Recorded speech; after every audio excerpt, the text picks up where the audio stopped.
Water. Earth. Fire.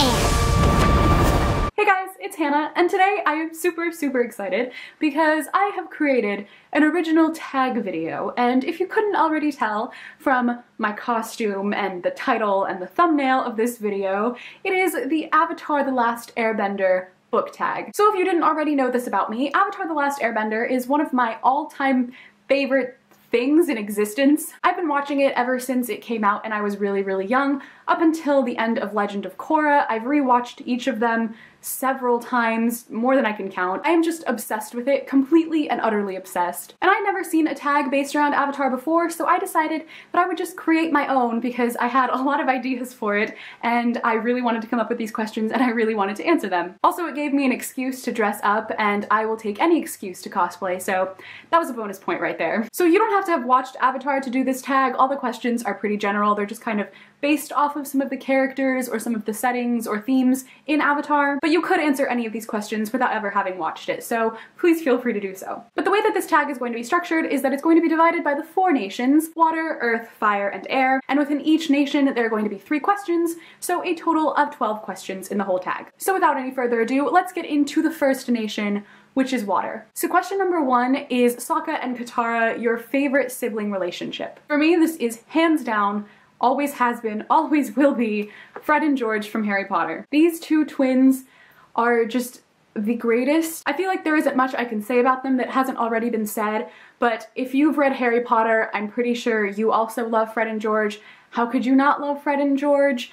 So yeah, Fred and George Weasley. My everything. Question number 2 is UA, and for this you have to pick your favorite star-crossed lovers. I of course have to go with none other than Marco and Celia from the Night Circus. Aside from probably the classic Romeo and Juliet, they are about as star-crossed as lovers can get. I am such a sucker for forbidden love, and anything that has that sort of theme in it that is executed really well, which in this case it is, I just eat that up, and I absolutely adore the two of them. Question number 3 is Bloodbending, a book with a disturbing or unsettling concept. Definitely the book with the most disturbing concept on my shelf is You by Caroline Kepnes. I've talked about this book a few times on my channel, but essentially this book is told in the second person, and it's told from the perspective of this man who follows around this woman, and he refers to her as you the entire time. So when you're reading this book, it's almost as if he's talking directly to you, and that just sounds horrifying to me, but also really exciting, so I can't wait to actually read this one. Moving on to the next nation, we have Earth. Question number 4 is Toph, a character whose strength surprised you or surprised the characters in the book. For me, this has to go to Neville Longbottom from Harry Potter. I know Neville has a pretty big fan base now, but I also still feel like he's a very underappreciated character, and he's definitely one of the bravest and one of the most strong characters in this entire book, at least in my opinion.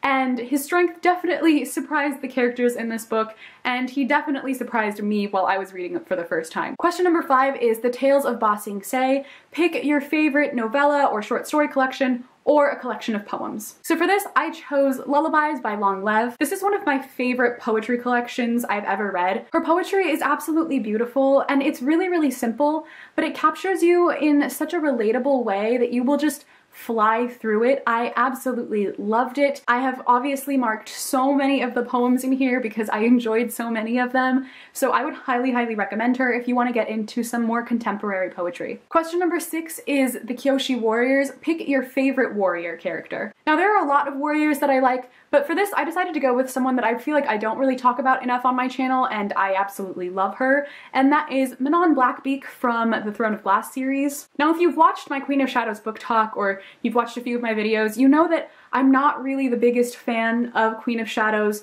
or Heir of Fire, and I kind of started to dislike the Throne of Glass series a little bit after reading this one, but that is all independent of Manon because I love her. She's such a badass character, and she's so interesting, and honestly I did a complete 180 because in Heir of Fire I didn't like her at all, and her parts were so boring that I started skimming over them, but in this book I loved her so much that her parts of the book were the only parts that I wanted to read. She is a warrior like no other. She's stronger than everyone, and she is just amazing, and I just appreciate her so much. Moving on to the next nation, we have Fire. Question number 7 is Zuko, your favorite redemption arc or a redemption arc that you think should have happened. Okay, I would like to start off this question by saying I don't think that there's ever been a redemption arc that has been done better than Zuko's, but this is a redemption arc that I will forever be bitter about that didn't happen, and that is Draco Malfoy from the Harry Potter series. I will be the first to admit that I have read fanfiction after fanfiction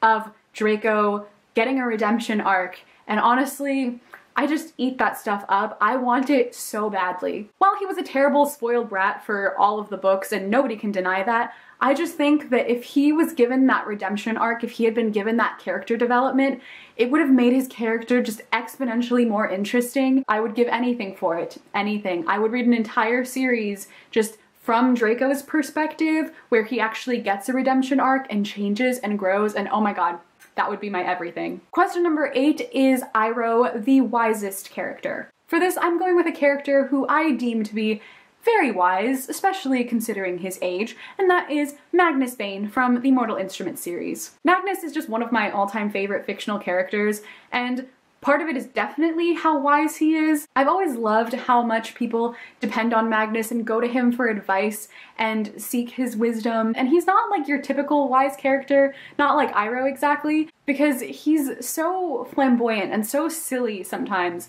but he's also extremely deep and tortured, and I think that he is the perfect mix of those things and makes the perfect wise character. Question number 9 is Azula, your favorite downfall. My favorite downfall story has to be Hamlet by William Shakespeare. Hamlet is my favorite of Shakespeare's dramas, and it is like the classic downfall story. I just love that story arc and that plot line, and so I absolutely love this because of that. This one is just done so beautifully, and it's funny at times and super dramatic, obviously, but just so good. And finally, on to the last nation, air. Question number 12 is Appa, your favorite fictional animal or pet. There are plenty of fictional animals and fictional pets that I adore, but I decided to go with one that I've actually never talked about on my channel, but I feel like deserves recognition because they're just so wonderful, and that is Lion Cat from the Saga volumes. Lion Cat is this